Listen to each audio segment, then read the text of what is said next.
ভাই আপনি যে ঈগল পাখি পুষলেন এটা ধারণাটা কোথা থেকে পেলেন আপনি?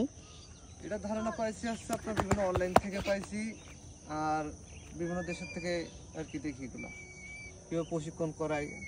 আপনি কোথা থেকে সংগ্রহ করছিলেন এটা? এটা খুলনা খালিশপুর হাট থেকে। আপনার কাছে কয়টা আছে? আমার কাছে একটা আছে। কত টাকা দিয়ে সংগ্রহ করছিলেন আপনি? এটা 1500 টাকা দিয়ে সংগ্রহ করা। এখন এর দাম কেমন আছে? এটা হয়তো 8 থেকে 12,000 এর মধ্যেই হতে পারে। আর কি কি আছে আপনার কাছে পাখি? আমার কাছে বিদেশি পাখি আছে, ফিজেন্ট আছে, রিনেক ফিজেন্ট আছে, কিং কোয়েল আছে, ব্রাহ্মা মুরগি আছে, দেশি মুরগি আছে, আবার কিছু পাখি ডিম ফোটাতে দিছি আর কি। এগুলো ডিম কালেক্ট করি তো সব। এক কথা আপনাকে আমরা পক্ষীপ্রেমী বলতে পারি নাকি? জি।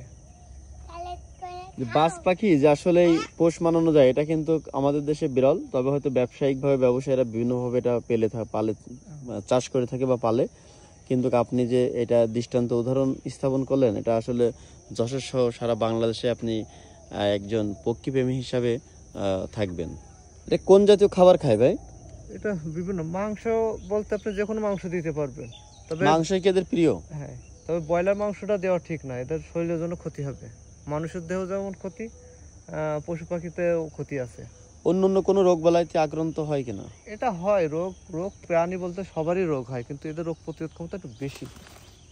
পরিষ্কার রাখা আর পরিষ্কার খাবার যদি পাই তাহলে আশা করি হবে না। এটা কিভাবে পরিচর্যা করেন আপনি?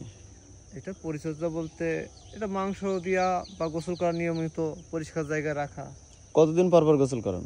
এটা সপ্তাহে 2-3 দিন করে। এর স্বভাবটা কেমন?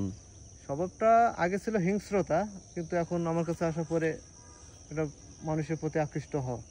অন্যদের প্রতি হিংস্র ভাব আছে এখনো? হিংস্রতা যদি কেউ তাদের বিরক্ত মনে করে তখন তাদের উপর আক্রমণ করে।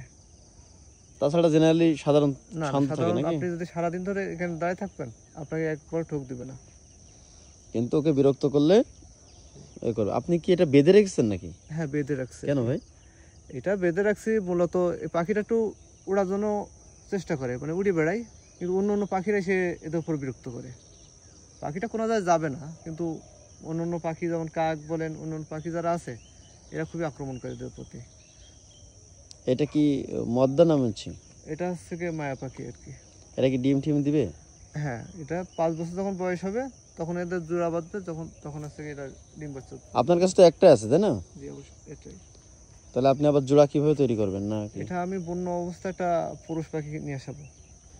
কাকা, এই যে আমরা বাজ পাখি দেখলাম এটা কি আসলে পোষা সম্ভব?